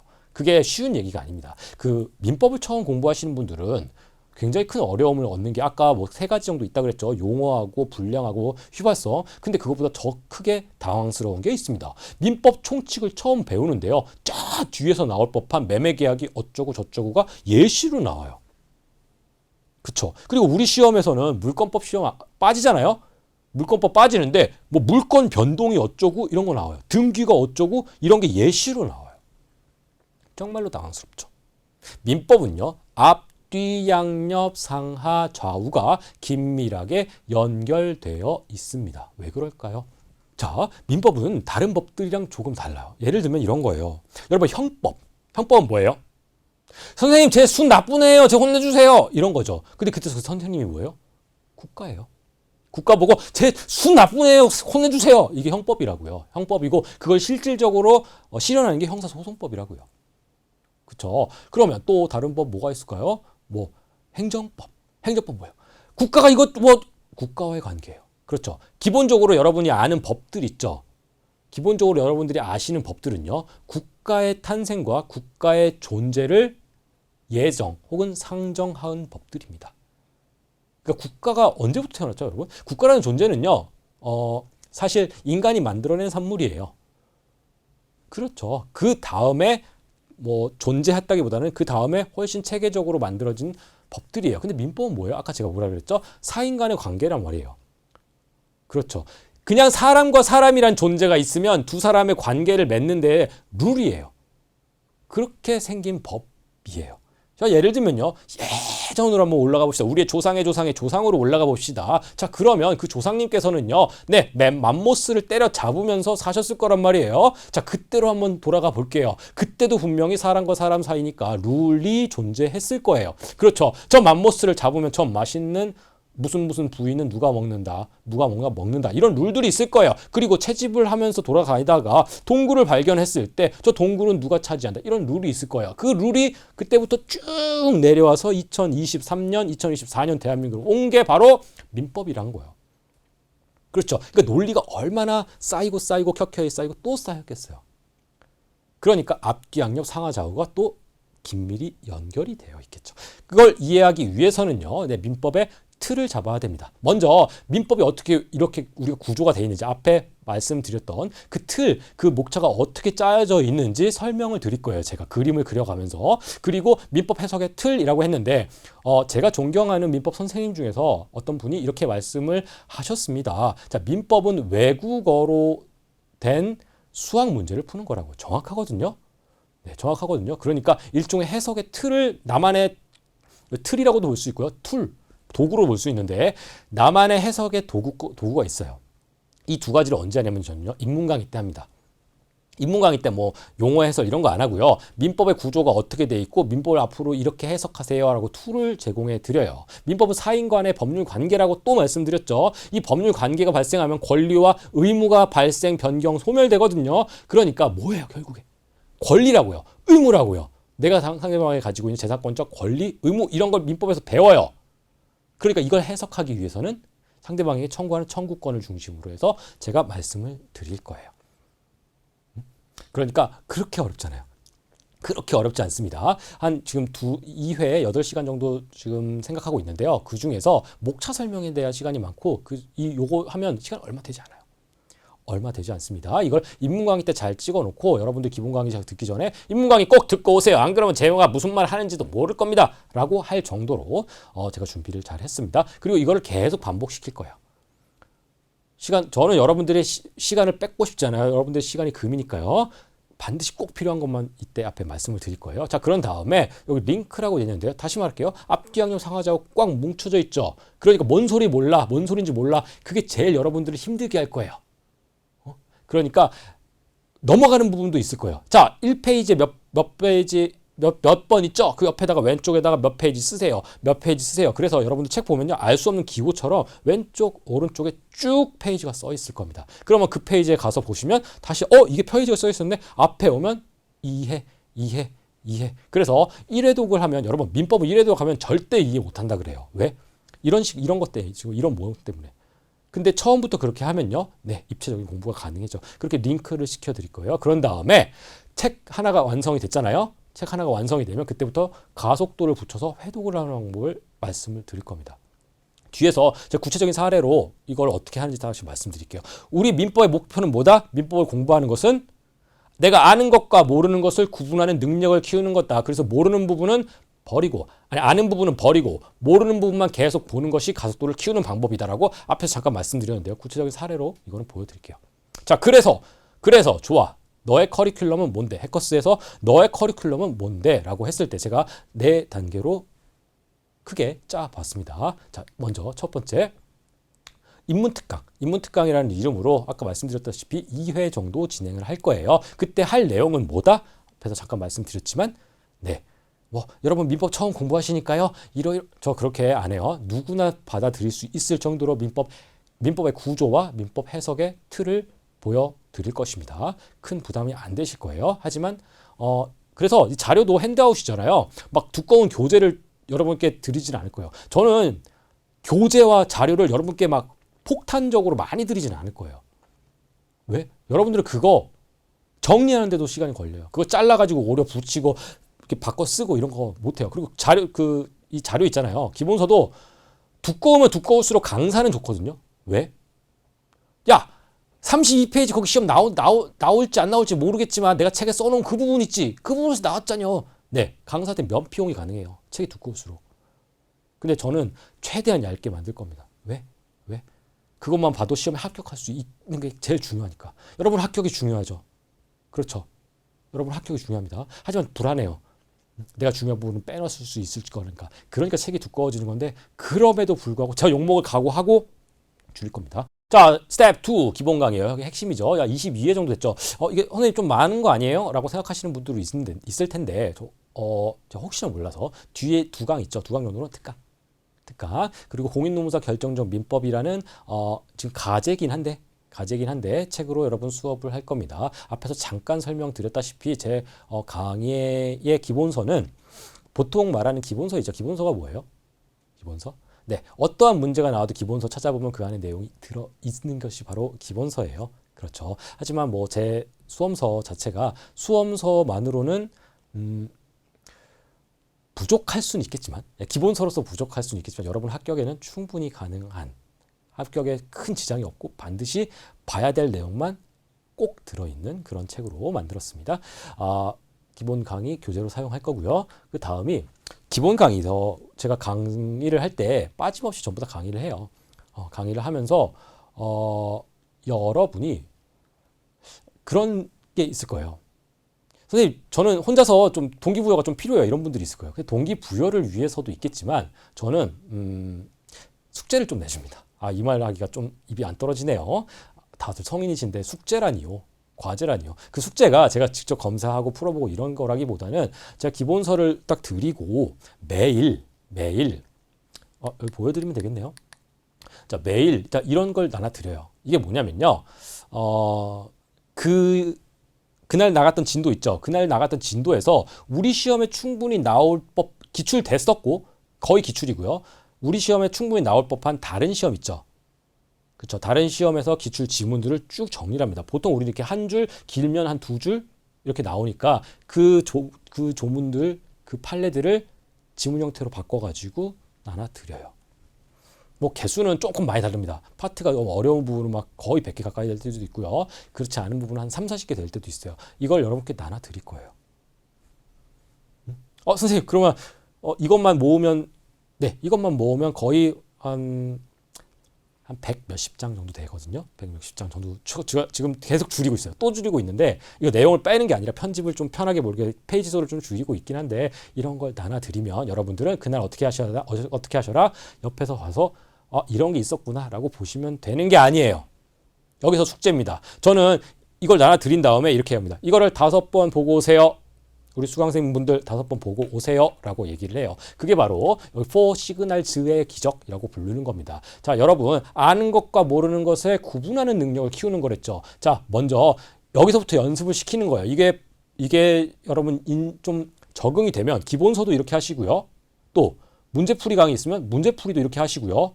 또 나아가서 기출문제 여러분들이 혼자 풀면 기출문제도 이렇게 하시는 거예요. 자, 여러분들이 아는 것과 모르는 것을 구분하는 능력을 키우려면 어떻게 해야 되냐면요. 그거 쉽지가 않아요. 내가 불안해요. 늘 불안해요. 그래서 매일매일 진도가 나가면 이 자료를 5번씩 보셔야 된다는 거예요. 자, 어떻게 하는지 보여드릴게요. 자, 제가 이거 필기를 오늘 할 생각은 없었지만 잠깐만 필기할게요. 여기 O 세모 VX 있죠? 자, 이거예요. 자, 여러분 문제를 풀면 동그라미 치죠? 채점을 하고 동그라미 치죠? 그렇죠. 그리고 OX 문제 같은 거 푸실 때 내가 이거 알아, 이거 맞았어 하면 동그라미 치죠. 사실 그거는 여러분들이 아무 도움이 안 됩니다. 공부하실 때 어떻게 하셔야 되냐면요. 내가 어떤 지문을 봤어요. 그냥 이렇게 청약과 승낙의 주관적, 객관적 합치에 의해 계약은 성립한다고 돼 있죠. 이런 지문을 여러분이 딱 봤어요. 그러면 맨 처음에 이거부터 떠올리십시오. 이거 내가 아는 지문이구만. 이 아니에요. 내가 한 번쯤 봤던 지문이구만. 이에요. 즉 어떤 지문을 보고 나 이런 거 봤던 기억이 있어. 그쵸? 근데 만약에 내가 정답을 알아. 그쵸? 이 지문이 옳은 거구나 라는 걸 알아. 확실히 알면 동그라미. 확실히 알아. 내가 다시 태어나도 이거는 이 지문은 맞출 수 있어 라면 동그라미. 그쵸? 근데 내가 이 지문을 분명히 봤어. 한 번쯤 봤던 기억이 있어. 근데 모르겠어. 정답은 확실하지 않아. 그러면 세모. 아시겠어요? 이게 내가 맞춘 것과 내가 확실히 아는 것과는 다르잖아요. 그거를 옆에다가 체크를 하는 겁니다. 저기다가. 이렇게다 여기다 O, 세모, X 이렇게 체크를 하는 겁니다. 그쵸? 그 다음에 내가 이게 한 번도 보지 못했던 지문이야. 한 번도 보지 못했던 지문이야 라고 할 수 있죠. 한 번도 보지 못했는데 얼랄라? 내가 가지고 있는 리걸 마인드와 내가 수업 시간에 배웠던 이론으로 유추해서 이걸 맞출 수 있을 것 같아. 그쵸? 그러면 체크. 옆에다 체크. 그런 지문들을. 아시죠? 그리고 마지막으로 야 이거 생판 처음 보는 질문인데 답도 모르겠고 아무것도 모르겠는 걸 하면 X. 자, 일단 여러분들이 이런 요 자료에다가 앞에다가 OX, O 세모 VX를 전부 다 그려 넣는 거예요. 이게 1회독입니다. 아셨어요? 그리고 2회독제를 하면 책을 찾아보세요. 여기서 말했던 이거구나 라는 걸 책에 다 있어요. 그쵸? 이때 설명했던 게 이거구나. 기억이 안 났네 라고 처음에 다 아실 거예요. 그러면 다음에 보면 다 동그라미 되겠죠? 2회독 할 때 다 동그라미 되죠? 그렇게 하면 안 되고요. 딱 봤을 때 제일 먼저 V 요거 체크를 먼저 확인하세요. 그 내가 리걸 마인드를 제대로 발휘했었나, 그래서 정답을 제대로 맞췄나를 보세요. 그렇죠. 그러니까 보통 이 V는 어디로 가겠어요? 네, 동그라미로 가요. 네, 다음에 보실 때는 V는 거의 동그라미가 돼요. 까먹지 않습니다. 내 유치에서도 맞추셨던 건데. 그렇죠. 이거 동그라미가 돼요. 그리고 X는요. 내가 생판 처음 본 질문인데 다음에 봤어. 그런데 또 X야. 그럴 경우가 없겠죠. 그러니까 요 중간 어딘가로 가요. 보통 X는 그래서 세모가 됩니다. 아셨어요? 이렇게 5번을 보는 거예요. 처음에 보시면요. 1번부터 만약에 100번까지 있다. 그럼 100번까지 O, 세모, X 막 체크하고 책 한 번 보고 두 번째 보면 어떻게 돼요? 이걸 하루에 같은 날 보는 거예요. 하루에 같은 날. 두 번째 딱 보면 어떻게 돼요? 눈에 확 보이죠? 그럼 보통 옆에다 다 OX, O 세모 쓸 거예요. 보통 다 세모가 될 거예요. 그렇죠. 근데 세 번째 봤을 때, 이 지문은 세 번쯤 보니까 무조건 맞출 수 있을 것 같아. 확신하면 5로 가고요. 나머지는 거의 다 세모가 될 거예요. 그리고 나머지 5번 보라 그랬잖아요. 2번 같은 경우에는 다음에 봐요, 다음날 아침에 잠깐 보는 겁니다. 여러분, 지문 100개라니까 되게 많아 보이죠? 엄청 많아 보이죠? 여러분 시험 25문제, 25분에 풀어야 되죠? 그쵸? 그때 지문 몇 개예요? 5개죠? 지문 5개를 1분에 푸시는 거예요. 그거 100개라고 해봤자 20분에 다 풀어야 되는 거예요. 원래. 근데 공부한 날, 그날 복습하면서 푸는데 20분 필요해요? 네, 이거 1회독 하는데 15분이면 돼요. 아시겠어요? 15분 안쪽에 끊어야 되는 거예요. 그런데 이렇게 쭉 하면 동그라미 있을 거예요. 동그라미 만약에 2개가 됐다. 동그라미 3개 됐다. 그럼 다시 봐야 돼요? 아니에요. 지워버려요. 과감하게 지워버려요. 막 근데 저도 공부할 때 과감하게 뭐 화이트로 지우진 못했고요. 옆에다가 동그라미 점을 찍었습니다. 이렇게 지워버렸습니다. 이렇게. 그럼 다음에 혹시나 해서 근데 뭐 1년 지나도 기억나요. 그런 거는 동그라미 3개 연속으로 나오는 건. 자, 그러면 보통 이 앞에 뭐 동그라미 X 되면 어떻게 되겠어요? 네, 동그라미랑 세모밖에 안 남아요. 그쵸? 그러면 동그라미들은 이런 식으로 3개 연속으로 동그라미는 당연히 지우고요. 나머지 다 세모만 남을 겁니다. 그런 다음에 다음날 아침에 보세요. 혹은 그 다음 주에 우리 수업 들어오기 전에 다시 보세요. 한 2번 정도. 5번 보는 거니까 3번은 그날 보고 2번은 다음날 보는 거지. 그럼 이거 100개 다 봤자 몇 분 걸려야 돼요? 네, 10분이면 돼요. 10분 걸려야 돼요. 이해되시죠? 물론 공부를 하면서 함께 보는 거니까 시간이 훨씬 오래 걸리지. 근데 그걸 자체만 보는 시간은, 딱 보는 시간은. 그래서 한 시험 들어오기 10분 정도에 딱 보는 겁니다. 그러면 랄라 내가 동그라미라고 쳤는데 처음 보네? 모르겠네? 일주일 만에 날라갔네? 회발돼 버렸네? 그럼 내가 동그라미를 잘못 친 거예요. 함부로 치면 안 됐었는데 내가 동그라미를 친 거라고요. 그쵸? 그래서 이런 걸 몇 번 하다 보면 이거 내가 지금 이 정도 기억하는 건 동그라미가 아니고 세모다 라는 걸 자기도 알게 돼요. 그래서 또 처음에는 다 동그라미야. 그 나중에 보면 다 세모라. 본인 자신을 못 믿는 거지. 정확히 말하면 본인 자신을 더 잘 알게 되는 거죠. 이해되세요? 이렇게 5번을 보고 다음날 수업에 들어오시면, 다음 주에 수업을 들어오시면 됩니다. 이런 식인 겁니다. 이게 처음에 뭐 이런 OX 이거 여러분께 드리는 자료는 OX는 아니고 다 정지문이에요. 동그라미 다 정지문이에요. 정지문을 여러분 많이 봐야 돼요. OX 처음부터 보시면요 되게 헷갈려요. 나중에 이게 맞는 지문인지 틀린 지문인지 나기도 몰라요. 그 처음에 다 정지문으로 보셔야 돼요. 이걸 여러분께 매일 제공해 드리고, 특히 실강 들으시는 분들 저희 볼 겁니다. 다음날 저 쓱 돌아다녀요. 저 수업 되게 일찍 가요. 저 수업에 임박해서 들어가지가 않아요. 쓱 돌아다녀요. 그럴 때 질문도 하시니까요. 쓱 돌아다니면서 OX 친 것만 봐도 이거 알아요. 이거 거짓말로 친 것도 저 금방 알아요. 하도 많이 봐가지고. 자, 이런 식으로 여러분께 좀 강제를 해드립니다. 이걸 강제를 해드리는 이유는 복습해! 복습만이 살 길이야! 복습해! 이런 의미라기보다는 내가 아는 것과 모르는 것을 그때마다 앞으로 긴 수험 생활에 좀 확실하게 아시라고 이 방법을 좀 체화시켜드리기 위한 거예요. 아셨죠? 그러면 여러분들이 나중에 수험 직전이 되면 어떻게 되겠어요? 네, 교과서나 문제집 같은 거에 다 OX가 써 있을 텐데 보통 다 세모일 거예요.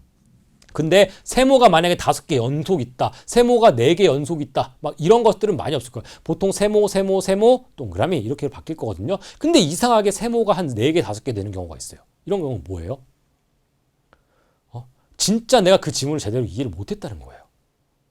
아시죠? 그래서 그 부분의 강의를 다시 들으시거나 저한테 질문을 보내주시면 됩니다. 아셨죠? 저는 가장 중요하다고 생각하고, 우리 수험에서 가장 중요하다고 생각하는 게 이거거든요. 이게 가속도를 만드는 방법이거든요. 근데 가속도에 아까 눈덩이가 막 굴러가잖아요. 갑자기 바위가 딱 있으면 펑 하잖아요. 그렇죠. 저는 그 순간이 언제냐고 보냐면요, 바로 이런 부분이라고 그래요. 내가 막히는 문제가 있는데 해결하지 못할 때. 여러분, 저는 강사잖아요. 여러분은 수강생이에요. 앞으로 저랑 민법 공부하시면서 제가 계속할 얘기가 뭐냐면요, 내 권리와 의무에 대한 얘기거든요. 그러면 수험생의 가장 간략하면서도 근원적인 권리는 무엇일까요? 바로 질문권입니다. 네, 질문뿐만 아니라 상담권, 질문 상담권이에요. 그래서 언제든지 개의치 마시고 질문해주고 상담해주세요. 아셨죠? 저는 수업 준비하는 시간 빼고는 거의 요즘에 좀 상담이나 질문을 받거든요. 근데 질문도 처음에는 좀 하기가 조금 꺼려하시기도 하고, 왜냐면 본인이 어떻게 모르는지 몰라요. 내가 뭘 모르는지 몰라서 질문을 좀 이상하게 남기거나 그럴까봐. 네, 그러신 분들은 상담을 통해서 하십시오. 자, 이런 부분이 있으니까 이런 식으로 전략을 짜는데 이게 맞는 건가요? 해서 그 부분을 넘어가셔야 됩니다. 반드시 해결해야 됩니다. 여러분들의 눈덩이는 반드시 스케이트장처럼 깔끔하게 매끈한 곳에서 내려가서 가속도를 확 붙이셔야 돼요. 자, 그러면 스텝 3 볼게요. 스텝 3 문제풀이 강의는 제가 여러 번 말씀드렸어요. 자, 문제풀이 강의에서 보면 공인 노무사 민법 결정적 기출 총정리라고 나있는데요. 이름이 이렇지 기출만 들어가 있는 것은 아니에요. 그리고 우리 변경대 시험 저 기출 특강 보시면 아시겠지만 우리 시험에 나오지 않았던 좀 약간 새로운 유형까지는 아니어도 조금 보기 힘들었던 유형의 문제가 되게 쉬운 문제예요. 되게 쉬운 문제 나왔는데 그게 뭐 감정평가사나 공인중개사 뭐 이런 시험에서는 출제될 수 있었던 영역에 있는 유형이었거든요. 근데 그런 문제 같은 것도 다 좀 다뤄가지고 지문별로 OX를 넣고 지문별로 OX가 있고 사지선다가 필요하면 사지선다 해가지고 기출 문제를 좀 만들었어요. 그리고 여러분 사례도 충분히 해결하실 수 있도록 구성을 했습니다. 네, 사례 문제만 따로 분명히 공인노무사에서 사례형 문제만 따로 묶은 책들이 나올 거예요. 근데 저는 그런 생각은 없어요. 왜냐면 다른 시험은 진작에 사례형 문제 많이 나왔었거든요. 근데 그런 문제 따로 하지 않았다는 건 뭐예요? 네, 충분히 수업과 일반 문제집으로 해결 가능한 부분이에요. 아셨죠? 다만 문제풀이 강의를 조금 더 여러분들이 집중해서 들어야 되는 이유는 뭐다? 사례형 문제를 해결하고 40문제를 푸는 문제 체력을 키우기 위해서입니다. 아셨죠? 자, 그리고 마지막 파이널 특강. 여러분 우리 시험에 파이널 특강 굉장히 좀 중요하게 여긴다고 하시더라고요. 우리 수강생들이. 그 이유에 대해서도 저도 충분히 납득이 됐습니다. 왜냐면 그 앞부분에서 기본 강의 충분히 들으시고 이제 1월 넘어가서 2월이나 3월쯤에 뭐 1월 달에 기본 강의 듣고 뭐 2월이나 3월쯤에 진짜 임박해가지고 우리 시험에서 임박해가지고 총정리 강의를 많이 찾으신다고 하더라고요. 뭐 총정리 보시면 민법 결집이라는 이름으로 표와 그림 딱 보면 표와 그림으로 쭉 정리되어 있는 자료를 여러분께 함께 보면서 정리를 할 거예요. 자, 이렇게 하면 선생님 4단계면 돼요? 네, 4단계면 됩니다. 그리고 특강 같은 거 있으면 언제든지 요청해 주세요. 저희 학원에서도 저희 우리 학원에서 얘기를 할 때도 특강 선생님 하고 싶으면 하셔야죠. 자, 이런 분위기거든요, 저희는. 그러니까 여러분 요청 오면 당연히 생각해보고 할 수 있습니다. 네, 저는요, 무조건 여러분들의 합격만을 위한 사람이에요. 질문 마음대로 하시고 상담 마음대로 요청해달라는 것도 네, 상담 여러분들을 위한 겁니다. 자, 커리큘럼에 대한 간단한 소개는 이렇게 말씀을 드렸고요. 그러면 좀 정리를 한번 해볼게요. 여러분. 지금 제가 짧지 않은 시간 동안 여러분 합격 전략을 어떻게 짜야 되고 이런 거 막 꼬치꼬치 얘기를 했죠. 보통 우리 커리큘럼 강의에서는 나 이런 거 잘해, 나 이런 거 최선을 다해서 할 거야 이런 얘기만 하는데 저는 여러분과 뭐 생각할 거리를 많이 말씀을 드렸잖아요. 제가 원래 그런 스타일입니다, 사실은. 그래서 오늘 이 자리에서 여러분과 몇 가지 좀 약속을 받기 원해요. 저는. 여러분들이 약속을 해주시면 저도 약속을 해드리도록 하겠습니다. 딱 세 가지만 약속을 해주세요. 첫 번째, 절대 포기하지 마십시오. 여러분들이 앞에서 잠깐 말씀드렸지만 주위에서 엄청난 유혹도 있을 거고요. 그리고 내 자신을 계속 믿지 못해서 스스로 실망하는 경우도 많을 거예요. 하지만 포기하지 않으면요. 여러분들 역치가 점점 늘어날 겁니다. 공부는 역치 아시죠, 여러분? 내가 아무리 공부해도 늘어나는 게 보이지가 않아요. 아주 그 올라가는 실력이 쌓이는 그 경사가 굉장히 얕아요. 그러다가 어느 정도 역치를 탁 넘어서면 갑자기 실력이 확 뜁니다. 근데 그 전에 포기하면 내가 실력이 뛰는 걸 끝까지 보지 못할 수도 있어요. 그러니까 적어도 시험 볼 때까지는 절대로 포기하지 마십시오. 두 번째, 좌절하지 마십시오. 같은 얘기 같죠? 포기와 좌절. 근데 좌절은 사실 습관이라고 해요. 공부할 때 좌절은 습관이라고 그래요. 내 친구는 이해하는 거 나 이해 못했어. 저 선생님은 다 아는 것처럼 얘기를 해.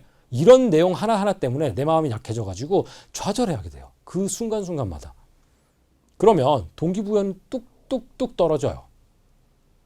그리고 여러분들은 계속 시험 공부하는 것도 힘든데 공부조차 잘 되지 않아요. 더 책을 넘기기도 힘들어요. 그럴 때는 자기도 모르게 좌절하는 경우가 많거든요. 그럴 때는 저한테 연락 주세요. 제가 이렇게 뭐 농담처럼 하는 얘기가 아니라 작년에 수업을 들었던 제 공무원 수강생 분들도 막 이런 쓸데없는 게 아니라 선생님 정말 상담 드려도 되나요? 막 이런 식으로 지금도 매일 오고 하거든요. 그럴 때는 저한테 연락 주세요. 그러면 제가 한번 하소연 들어드릴게요. 그런 거 어떻게든 풀어내셔야 됩니다. 자, 세 번째, 여러분 자신을 믿으십시오. 결국에 앞에 얘기했던 것들도 다 여러분 스스로를 믿는 것에서부터 출발을 합니다. 근데 그게 제일 어려운 것도 전 너무 잘 알고 있어요. 내가 계속 잘 할 수 있을 것인가에 대한 끊임없이 반문이 있을 수밖에 없다는 걸 다 아세요. 하지만 여러분, 공부한 것도 여러분 스스로고요. 합격하는 것도 여러분 스스로고, 어려운 것을 이겨내는 것도 여러분 자신입니다. 그러니까 결국 무기는, 우리가 수험 전장에 나가서 싸울 무기는 여러분 자신 딱 한 명밖에 없어요. 그러니까 그 무기를 끝까지 믿길 바랍니다. 그러면 제가 약속을 저도 드릴게요. 첫 번째, 재밌는 강의 해드리겠습니다. 헤이 선생님, 어떤 강사가 자기가 강의하면서 재미없다 그래요? 다 재밌다 그러지. 그렇죠. 저도 마찬가지예요. 재미있는 강의를 해드리겠습니다. 근데 재미에 대해서 우리가 미리 좀 얘기를 좀 나눠보고 싶어요. 여러분들은 재미있는 강의가 어떤 강의라고 생각하십니까? 다시 말해서 재미가 어떤 것이라고 생각하십니까? 네, 전 이렇게 생각해요. 제가 예전에 학교 다닐 때도 그렇고 지금도 마찬가지지만 저한테 누가 취미를 물어보시면요, 저는 밤하늘을 보는 걸 되게 좋아하거든요.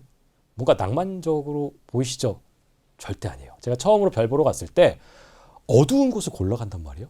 우리나라에서 제일 어두운 곳을 골라다녀요. 그래서 산 중턱으로 돗자리 하나 메고 올라갔어요. 거기에다가 돗자리를 쫙 펴고 누워서 하늘을 봅니다. 와, 예쁘다.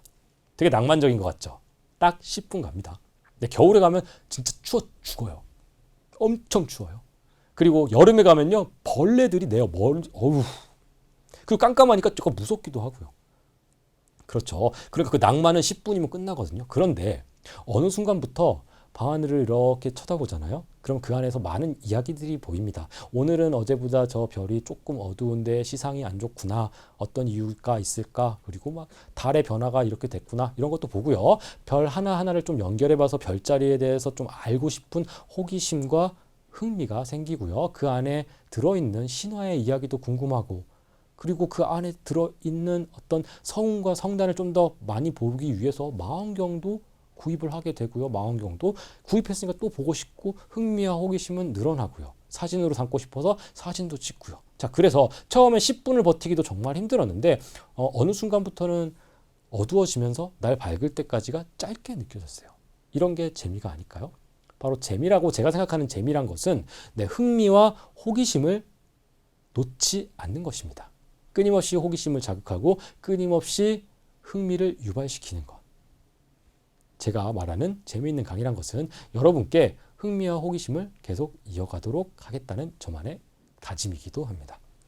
자, 두 번째, 제가 들을 수 있는 양은 결이 살아있는 가속도 강의. 제가 많이 말씀드렸죠. 가속도를 여러분께 스스로 붙일 수 있도록, 그리고 여러분들이 스스로 양을 줄일 수 있도록 제가 유도하는 강의를 하도록 하겠습니다. 맞아요. 세 번째, 마침내 합격하는 강의를 하도록 하겠습니다. 저희 해커스 이번에 공인노무사 시험 강의를 런칭을 하면서 제가 이제 창립 멤버로 들어오게 됐잖아요. 쉽지 않습니다. 네. 면접도 보고요. 서면 인터뷰도 하고요. 근데 저희 인터뷰지에서 이런 내용이 있었어요. 뭔가 좀 이것도 낭만적이죠. 질문에 이런 게 있어요. 선생님께서는 우리 해커스 공인노무사 민법을 담당하시게 되면 어떤 강사로 기억되고 싶으신가요? 라는 질문이 있었어요. 그래서 제가 어떻게 했을까요? 진짜 온갖 미사 여구를 쭉 드러놓으면서 막 그거 읽어도 막 감동이 막 끌어오르는 그런 문구들을 쓰면서 말을 썼어요. 근데 와, 이거 아니다. 그래서 싹 지웠습니다. 그리고 딱 이렇게 썼어요. 저 욕해도 좋고요. 뭐 비난 받아도 좋고 비판 받아도 좋습니다. 근데 제 수업을 들었던 학생들이 이제 최종 합격을 하고 연수원에 갔을 때, 신규 노무사 집체교육에 갔을 때, 그래서 학생들끼리 서로 인사를 할 거 아니에요? 그럼 다음 자연스럽게 수험생활 얘기를 합니다. 할 수밖에 없죠. 수험생활 얘기하다가 민법 얘기를 합니다. 저기 선생님은, 아저씨는 무슨 민법 누구 들었어요? 박기열이요, 박기열. 에이, 그 양반. 그러면서 제 욕을 하겠죠. 막 말 더듬고 막 지가 뭔 소리 하는지도 모르고 침 겁나 뛰어 막 얘기를 해요. 막 싸워요. 그 사람 나쁘다고. 제 욕을 엄청 합니다. 아우, 그 사람 때문에 내 수험이 너무 길어졌잖아. 나 얼마나 고생하고. 근데 어때요? 결국 둘 다 합격했죠. 그렇죠? 그래서 저는 어떻게든지 결국은 합격시키는 강사로 기억되고 싶습니다. 라고 말씀을 드렸어요. 제가 잘해서 합격을 시킨다. 뭐 이런 의미도 있지만 제 수업을 들은 모든 수강생들이 아프지 말고 합격하는 날까지 제가 할 수 있는 모든 걸 다하겠다라는 의미였습니다. 그게 바로 마침내는 끝내는 합격하는 강의를 여러분께 해드리도록 하겠습니다. 자, 제가 기억나세요? 오늘 서두에서 제일 먼저 시작을 어떻게 했는지. 공인노무사 시험이라는 거대한 바다로의 항해를 출발하는 여러분들을 응원합니다 라고 오늘 오리엔테이션을 시작했죠. 그렇죠. 자, 저는 공부라는 걸 이렇게 생각해요. 특히 수험 공부라는 건 거대한 바다에 작은 조각배 하나를 타고 항해를 나가는 것이라고 생각합니다. 여러분 처음 시작할 때 난 정말 열심히 할 거야. 열의에 가득 차가지고 진짜 노를 열심히 젓습니다. 두 눈 꼭 쥐고 두 주먹 꼭 쥐고 눈 꼭 감고 노를 열심히 져요. 그러면 본인도 알거든요. 노가 이 배가 앞으로 쭉쭉 나가고 있다는 사실을 압니다. 그러면서 뿌듯해요. 그러다가 하루 이틀 한 달 정도 있다가 고개를 딱 듭니다. 그리고 주변을 둘러봐요. 그랬더니 네, 아무것도 보이지가 않아요. 풍광이 똑같아요. 그러면서 생각하죠. 아, 당연하지. 내가 한 달 동안 공부를 해봤자 얼마나 했겠어. 하지만 앞으로 쭉쭉 나가고 있는 걸 아니까 지치지 말고 계속 가야지 하고 노를 또 젓습니다. 열심히 져요. 그리고 고개를 딱 또 듭니다. 어라라, 똑같아요. 이 넓은 바다니까. 이게 하루 이틀이어야지 얼마나 힘드시겠습니까? 얼마나 고통스러우시겠어요. 점점 지쳐가실 겁니다. 자신도 모르게. 분명히 알아요. 저 멀리 수평선 너머에는 합격이라고 하는 목적지가 분명히 존재하고 있다는 것을 알아요. 근데 아무리 져도 나의 조각배는 이 바다에 비해 너무 작기 때문에 보이지가 않는다는 걸 본인이 알면서도 힘들어. 공부하는 것도 이렇게 힘든데 갑자기 태풍이 붑니다. 갑자기 파도가 쳐요. 비바람이 몰아쳐요. 배가 난파될 수도 있어요. 그리고 자기도 아무도 모르는 무인도, 조그만 무인도에 정박할 수도 있어요. 그리고 배를 옆에 두고 막 이렇게 울 겁니다. 하지만 그걸 전부 다 이겨내잖아요. 그리고 제가 아까 말씀하셨던 약속을 여러분이 지키잖아요. 그럼 저는 바로 여러분 옆에서 나침반을 들고 서 있을 거예요. 나침반을 들고 선생님, 수강생님 지금 이 방향이 아니에요. 조금만 더 힘내주세요. 라고 끝까지 응원을 해드릴 겁니다. 그러면 여러분도 알고 저도 아는 저기 합격이라는 목적지가 어느새 눈에 보일 겁니다. 이때까지 여러분과 함께 할 거라고 약속드리도록 하겠습니다. 자, 지금까지 여러분과 민법을 공부하게 될 박결이었습니다. 감사합니다.